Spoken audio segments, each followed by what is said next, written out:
Hi, welcome to the 7500 Holtecast. I'm Jack Grimsey alongside Robert Lintott as always, and we're bringing you the latest news with Aston Villa. Going to start off with last weekend's recap of the loss to Manchester City because we're on the international break and there are no games this weekend, so we won't have a preview coming up for you. But how's it going, Robert? It's going great, Jack. It's good to see you again. Nice to have a quiet week ahead of us.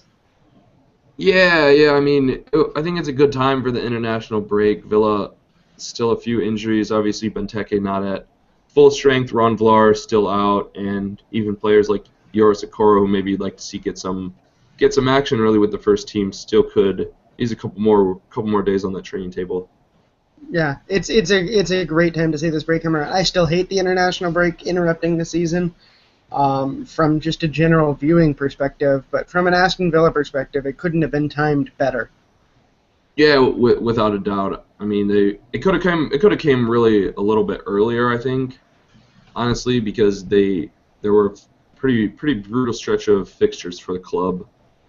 But I don't know. Good after a tough 3-0 to Arsenal, 3-0 to Chelsea, which honestly those could have been worse. But Villa had some good moments. It was a 5-minute leak of 3 goals against Arsenal. What do you expect from Chelsea? I really expect them to win the league. But man, I think that was a little more depressing for Villa fans. It was at Villa Park, and Villa really defended really well for 81 minutes and 45 seconds about. Yeah, it's true, and not perfectly, but well. What was that? I said not perfectly, but well. Like they're under a lot of pressure at times, but you felt maybe could have deserved a point. Yeah, exactly. They went into the half 0-0. They come out of the half. They have a couple of opportunities. Tom wrote on the site about Kieran Richardson's botched chance. And, if that goes in, if Kieran Richardson can make that, suddenly Villa have a 1-0 lead 2/3 of the way through the game, and things probably look a little bit different. Well, you probably make some different substitutions. I think Lambert's like, well, if we lose a point from this game, that's not a whole lot, but if we could steal 3, that'd be incredible. Yeah, exactly. So, attacking subs, credit to him. He used all the subs. I don't think Villa fans can be mad about that at all. No, and a lot of people did point out, and I'm loath to disagree with them, that it was strange. He brought in Grealish, he brought in Benteke, he brought in Bakuna. Those look like attacking subs, and yet once they came in, the team sort of sat back and bunkered. It was kind of odd. I think Man City kind of turned up the heat. Yeah, I agree with that, but you didn't see as much countering. You didn't see as much emphasis in getting the ball up to Benteke, for instance. No, that's true, but defending's a lot harder work than attacking, and doing that for 2/3 of the game up to that point. I don't know. It was always likely City were going to get a late winner.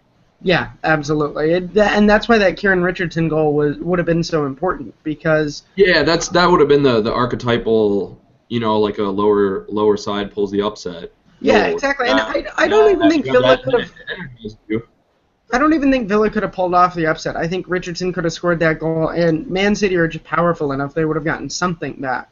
But it would have been. You still think 2-1? I mean, it could have been they get that and then concede instantly, or they get that, but it could have really fired up the crowd. Yeah, it could have, or they could have gotten that and taken the draw, which would have. That too, and I mean that would have been great. Yeah. Are you upset by a loss to Manchester City? No, at the time or before, I don't know. What did we predict? 3-1, 4-1. Yeah, yeah. I mean, there's no shame losing 2-0 to that team. Same as a Chelsea and Arsenal result. It sucks because the goal difference is going down, but it's not really a lot you can do about it. And I don't know. Like look at the results last year. I know Villa. You were saying that it was the first time Villa have dropped points in the corresponding fixture to last season, when it was kind of the reverse when Villa won 3-2 at home over Man City. But also, like you said, Villa's 6 points ahead of where they were at in the table last year. Yeah, exactly. They're doing better. They look better. And again, one of the takeaways, I really kind of enjoyed Aaron's preview for the Manchester City match. His point being that, yes, Villa have gotten their asses kicked the previous 2 matches, and now it's 3 matches in a row that Villa have gotten trounced. But never in any of those 3 matches, except maybe that 3 or 4 minute span against Arsenal, never in those matches did Villa ever look outclassed entirely. They looked like a worse team losing to a better team in a pretty predictable and acceptable fashion. Yeah, a lot of times there's not a lot you can do about it. Villa have tried to play football this year, so that's been positive. And I think really it's hard to say that Lambert hasn't really made strides in his team from last year. I think it's pretty plain to see. Oh yeah, absolutely. It's incredibly plain to see, and it's very much the difference between the team that just sort of rolls over and gets crushed and the team that, a good Aston Villa team, this team playing even with Benteke and with Vlar, are going to lose to Chelsea 9 times out of 10. Right? There's nothing wrong with that. And I think the way most teams in the division are going to lose to Chelsea 9 times out of 10. Exactly. We've already seen Manchester City lose to Chelsea 1 time out of 1. Yeah, better return. Yeah, exactly. And it's there's no shame in those losses, and I think Villa have played much better this season than and I think they're not even close to playing as well as they will this year. Exactly. Yeah, and that's the secondary point. I mean, we're going to get Vlar back. We're going to have Benteke at full strength. You saw how when he came on, Manchester City's approach to our attack just changed entirely. Yeah, and I mean that's going to be big for a lot of other players. That's going to be big for Weimann if he's playing in the hole off Benteke. It's going to be big for, really, I think in Zogbia, and I think Richardson's at the left attacking mid left wing right now. But by the end of the season, I think Grealish is going to be starting there. Yeah, he very well could be. And then the other thing against City that just keeps slipping my mind, and I think a lot of other people's is, we were without Gabriel Lahore. Think of that Richardson chance. Think of Delph's run, or I believe it was Weimann who had a run as well. All 3 of those chances were just entirely unsupported.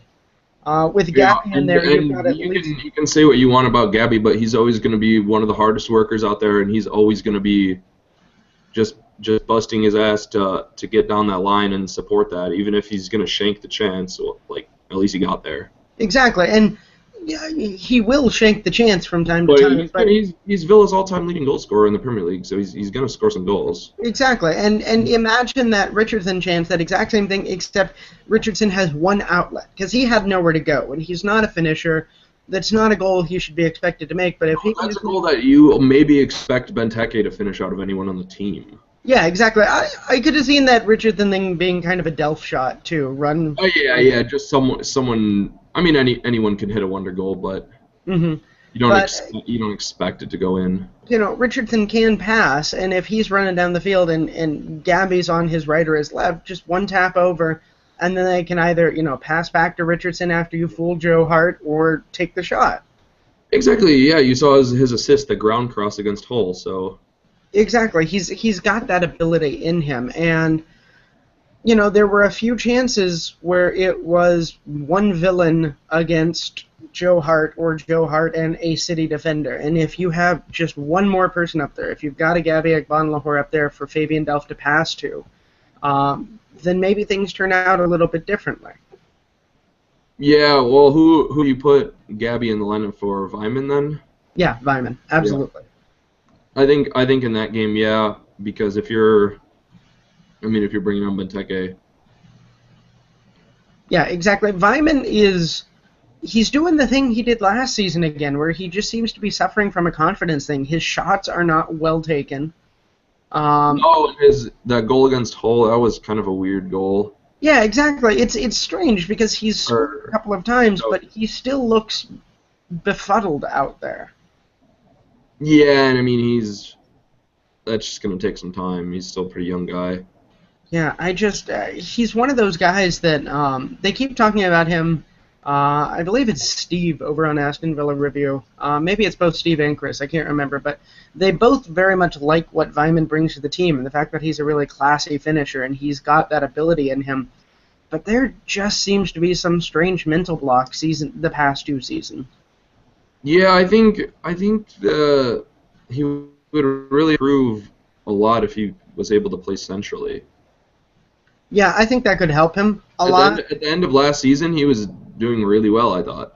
Yeah, exactly. And I think it's one of those things that if he can get a goal or two against the bigger sides, maybe it'll help. because he had a couple of Yeah, chances last exactly. weekend and just could not strike them well, and it was so strange. Yeah, I mean that's sometimes the thing with strikers is you don't get a goal for a while, and I don't know, there goes your confidence. But score one, like you're saying, score one maybe against the bigger sides, and there you go. Then you're back on the roll. Yeah, exactly. He's shown already this year that he can score against against other sides. So I just wish he could And start doing important it. goals too, match winners. Yeah, exactly. He's not shying away from the competition, so it's hard to be really mad at the guy. No, yeah, I think paired with Benteke up front, he could do a lot of damage. Yeah, absolutely. I'm really looking forward to the chance to see him and Benteke working together again, or Eggbonlahor and Benteke. I think you're going to see Benteke as the 90-minute guy, and then Gabby and Andy sort of taking shifts. And I think that's good because competition's always going to get the best, and then you have the right player to bring on in the right situation. Exactly. It's always better to have the option. I think we could see a 3-5-2 if Sanchez can work his way into Lambert's lineup. Does anyone know? Does Sanchez speak English? I'm not entirely certain.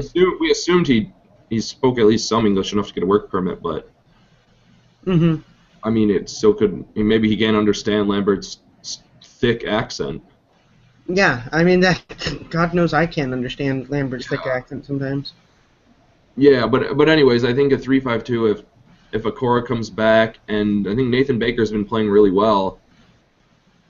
If you had Villar, Baker, and Okora or Senderos in there, I mean, I think you could sit Westwood and Sanchez, let Delph go forward a bit, and Richardson's looked good on the right. You'd have Bakuna or Nzogbia you could kind of release on the right. Mm-hmm. Then you could. At this point, though, I wouldn't take out Ashley Westwood for anything. Yeah, I wasn't. Oh, okay. I thought you said. Sorry, Sid is in defensive midfield. Oh, okay. Yeah. Because But I don't know. Clever's been good too. That's the one thing that I unquestionably think is working for Villa right now is that midfield. Yeah. That combination of Delph, Cleverly, and Westwood. It just continues to blow my mind how good they've been. Yeah, I mean, a lot of people did not like the idea of Cleverly, or maybe didn't like a permanent transfer, but looks like a loan's been pretty good so far. And yeah, I don't think anyone has any complaints. Yeah, I'm writing something to go up today, all about my love affair with Tom Cleverly. Yesterday. Well, yeah, yesterday, and all about my love affair with Tom Cleverly because I'm just smitten with the guy. I think what he brings to the team is absolutely incredible. It's a level of solidness without mistakes that we've talked about in the past, and it's not flashy, it's not amazing, but it fits in very well with what Fabian Delph and Ashley Westwood are bringing. Yeah, Cleverly's not a world-class player, and neither is Delph, but they're two really good midfielders. And Ashley Westwood is really, I think he's developed a lot the past, 18 months. We saw at times with Villa a couple years ago that he could only play it past 10 yards away. But, and now he's got some sort of weird pinpoint accuracy going on. He's looking fantastic. Yeah, on set pieces as well, so... Yeah, I did enjoy looking up, because I was trying to get some statistics for Cleverly for this thing. Squawka has him, of course, listed his club team as Aston Villa. Tom Cleverly's national team, apparently, is Manchester United. Ah, yeah. I mean, they say you can change your wife, you can change religion, you can't change your national team. I guess you can't change your club, but... Yeah. It's so he's for the national side of Manchester United. I don't know if he's getting a call up during the break for that, but yeah, I mean maybe they've been playing good football lately. They're back in the top 4 for the first time in over a year, which is a little depressing. I was kind of hoping they would keep up the streak of playing like junk. Yeah, I thought it was funny a couple weeks ago. Johan Cruyff came out and said that it was stupid for Manchester United to hire Moyes. Mm-hmm. Yeah, good job, buddy. Like a year late to the party. Yeah, exactly. Oh, wow, that's a stunning piece of information, guy. Right? Yeah. Thanks.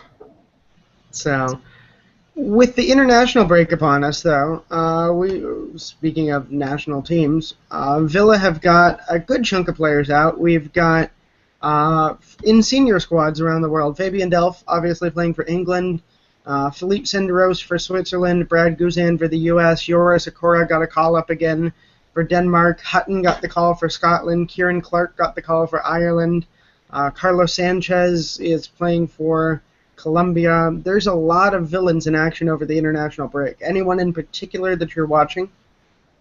Oh well, I know you were saying that Jack Grealish was on U21 duty for Ireland and he's pulled out of the squad. I think that's one of the biggest pieces of interest. But I don't know. I think Okora could play for Denmark. Yeah, he absolutely could. I mean, he, like we talked about last week, he featured in that Villa U21 match, and looked very was good. subbed on in the Denmark the week before. Yeah, so I could see him making his way. It's Denmark versus Portugal, is what we're going to see there. I thought Vlar was going to be not playing for the Netherlands. Yeah, I don't see Vlar on the list. He has not gotten. Oh, okay. Excuse me then. Yeah, Brad Guzan, big time for him now for the U.S. I mean, Nick Raimondo also is going to be playing a lot in some of the more U.S.-based friendlies, and that makes a lot of sense on some of the shorter international breaks. But really, Brad Guzan's chance to cement that #1 spot, I think it's really his. Yeah, absolutely. I would take the year off if you don't remember, and by the time he gets back, it will be Guzan's. Yeah, I can't see any reason why Guzan wouldn't be playing. No, and I think that's a good gesture by Tim Howard. He knows he wants to go out on top after that World Cup performance. It's really a good way to. He could come back, still play the Gold Cup, play a couple friendlies, you know. Yeah, exactly, and I think he may, but this is Guzan's spot to lose, and so he's going to see hopefully some action as the U.S. takes on Ecuador on Friday, and then where is that? It is in Connecticut. Oh yeah, that's right. Okay. I don't know. I guess it's a long enough break that a transatlantic flight's not horrible, but. Yeah, exactly. And plus, at that point, it's England to the East Coast. It's not even all that far. Yeah, that's a good point. So, there's not much happening with that match. It's a friendly, So, but it entered Valencia. Well, yeah, that's true. And you've got, I believe it's Landon Donovan's last U.S. match. Is that what this is happening? Maybe something like that.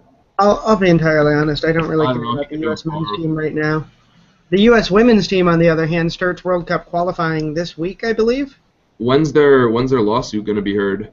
That I'm not certain. In case you're not sure what Jack is talking about, one of the requirements for the FIFA World Cup host nations on the men's side is that you must have all natural grass pitches on which to play the matches, and so the ball doesn't bounce, on the plastic turf. Yeah, exactly. And the Women's World Cup is being held next summer in Canada, and they will be playing all of the matches on artificial turf surfaces, for which the Professional Women's Players Association, whatever association it is, or just a conglomerate of the women's players in the World Cup, are suing FIFA for discrimination, essentially saying that it's not equal, that the men get the best surfaces and the women get some of the worst. The surface in Vancouver, in particular, has come under a lot of criticism for being pretty terrible. I mean, I think you can even see, if you've ever watched Seattle Sounders play at home, sometimes their turf is terrible. Yeah, there's moments where it really just doesn't work well. But you can look at some of the matches in Brazil and look at the turf or look at the grass there, and that's pretty bad. I'm not trying to defend playing on turf because you shouldn't, but there's some climates, and I mean in Canada and a lot of places it's going to be impossible to maintain grass the whole year. Yeah, absolutely. That being said, with a lot of modern stadiums that have retractable roofs and grass technology, I think they should have to play on grass. Should be for men and women. And it's not as if this is some minor little tournament. This is the Women's World Cup. They've expanded to 32 teams this year. Full size. Yeah, it is a full World Cup, and it's. The least they could do would be to lay sod over the turf. Exactly. When the U.S. men's team played in Seattle, they did that. They brought in sod. if I remember. No, it's not ideal, but it's a lot better than turf. Yeah, exactly, and it's a better thing. And I apologize, they haven't expanded to 32 teams; they've expanded to 24 teams in the Women's World Cup. So it'll be like the next Euros. Yeah, exactly. And I mean, if you haven't followed it before, in the early stages, back in 95, 99, the Women's World Cup was not a very competitive event. But the 2011 version of it and then the 2012 Olympics showcased that women's football right now is becoming incredibly well balanced. You've got plenty of teams that actually NWSL. I mean, there's a lot of there's a lot of parity at the top.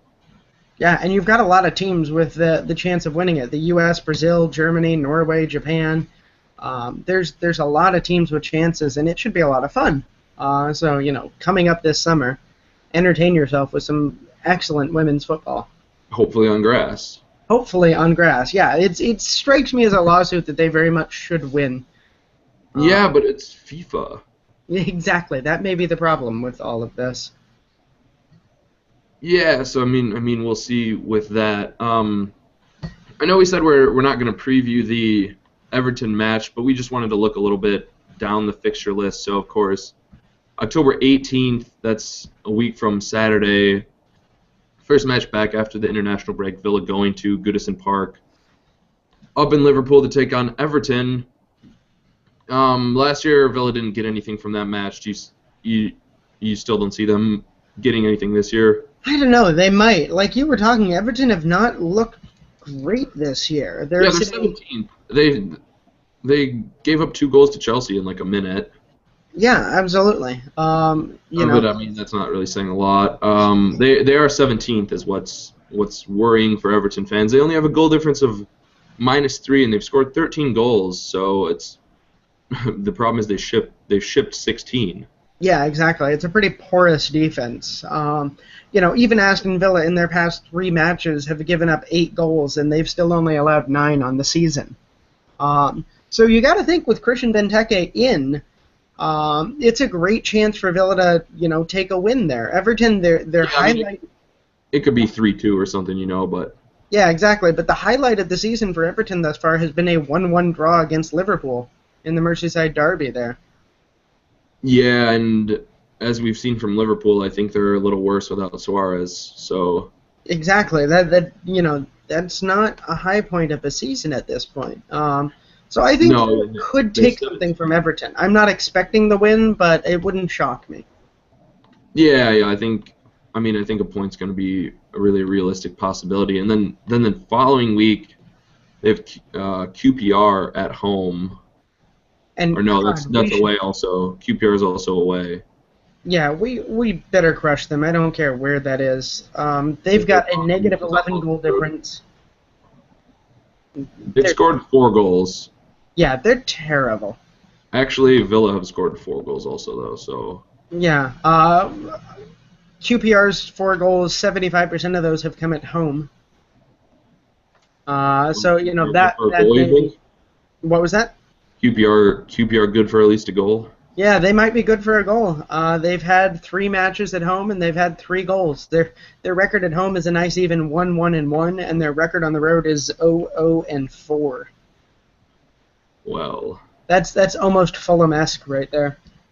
Yeah, possibly relegation form, I think. That's pretty worrying. It's pretty worrying for QPR and pretty exciting for literally everybody else. Yeah. There's no one more unlikable than QPR, and that includes. Yeah, then the following week it's Spurs, but then after that, really you only have, I think, Southampton to worry about before December. Yeah, exactly. There's a nice little run, and when we first started looking at the beginning of this season at this little stretch run here, Everton was considered every much a part of this group of death that we had with Chelsea, Man City, Arsenal, Tottenham. Suddenly, Everton looks like a point is gettable. You should be able to get at least 1, hopefully 3 out of QPR. God knows what you'll get out of Tottenham. And then there's a run where Villa really just need to rack up the points. Yeah, 3 at a time. Exactly, yeah. And the problem becomes, Aston Villa have almost an exact repeat of this fixture chunk of death in the second half of the season. Yeah, in the spring.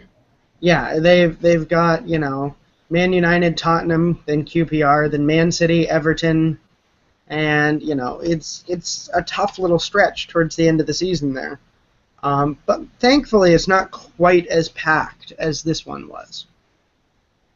No, yeah, for one reason or another. Hopefully, a lot of those teams are still involved in the Cup and the European competitions. That's always going to make it easier for Villa if they have to go against a team who has a midweek turnaround.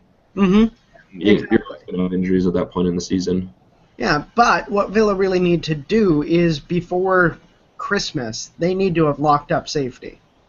Because what's that going to be before Christmas for you? 25 points? Because then you'd need a back half of 15 to stay up, 5 wins. Yeah, that strikes me as fair. Let's see where we are here. 25 points would mean they get 15 more, which is 5 more wins or some combination of that. They've got 2, 4, 6, 8, 10. They've got 10 matches before Christmas. So that'd be 4-3-3 you could do. Yeah, 4-3-3. Yeah, that would make sense. And I can actually see that because you can see a win at QPR. You can see a win against Burnley, against Crystal Palace, against Leicester. Even though Leicester I'd say 2 out of 3, Burnley, Palace, and Leicester. Yeah, exactly. You should be able to get wins there. I think Villa have to sweep the derby against West Brom this year. I sure hope they do. Mostly just because I hate West Brom still, but I'm really petty about that. I'm realizing. Yeah. The Gabby Agbon Lahore Baby Mama team. Yeah. But it's I think you're right. 25 points is doable by Christmas. 25 points should certainly be doable by the end of the year because on Boxing Day they've got Swansea and on the 28th of December it's Sunderland. They should be able to I guess that's what I meant. Sorry, by January. No, it's really interesting to me because I think they could do 25 by Christmas. Yeah, and if you at could that point, it's do, sort of. I mean, and you have a match on New Year's Day as well, so if you just. Yeah. I think 25 points by the beginning of the year is absolutely a doable thing. I think it could happen by Christmas, and heck, it could happen before if they could, steal 3 points from Everton, if they could get something out of Tottenham on November 2nd, because Tottenham are coming to Villa Park, and Villa haven't. If you can get a point against Spurs. Yeah, you should be able to, hopefully. There's something there. While we're looking at the table, you and I were talking before the show, Chelsea. Yeah, I really think they're by far the best team in the division. Yeah, and you mentioned, and it may have just been in passing and sort of offhandedly, but you mentioned they could go lossless. Yeah, I mean, they could. They don't have a loss yet, so... Do you think they're a team that can actually hold that up? Yeah, I do because of their squad depth. Mm-hmm. And I mean, it's going to come down to injuries at certain positions. Yeah, absolutely. The one thing that really worries me is I agree with you. I think they have the ability. Statistic fluke-wise, there's probably going to be something in there that screws it up. But even if we just ignore statistical flukes, they've got the ability to beat all the other teams in the league. My one worry comes if they've wrapped up the league by April, and they're still in Champions League or whatnot. You could see them resting players. Yeah, that's what you'd have to do. So that makes sense. But I'm sure Mourinho would just love to make the whole season undefeated. And just rub it in the face of everybody. Yeah. Probably forever. I mean, might as well. Never hear the end of it. Yeah. But, yeah, Wenger mostly. He'd shove it in Wenger's face. When push comes to shove with Wenger and Mourinho. Yeah, that's always entertaining. But, I think from the Villa perspective, though, you're right. 25 points by Christmas or by the end of the year would be a good place to be in. I think anything after that is bonus material. I think Villa really have a shot to finish top half this year. Yeah, and I mean, if you're in a good position, you could always try to build the squad in January. Exactly.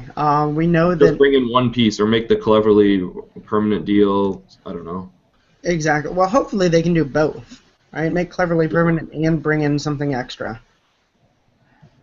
Yeah, so That would sure be nice. yeah, definitely. So yeah, remember no match this weekend. I think really that's about it. Any final thoughts, Robert? Nothing at all. Looking forward to seeing you next week. Yeah, for sure. Be back previewing that Everton match, and hopefully some good news about some villains on international break. Well, more on that later, I guess. So wanna thank you for joining us on the Holtecast. As always, for Robert Lintott, I've been Jack Grimsey, and we'll see you next week.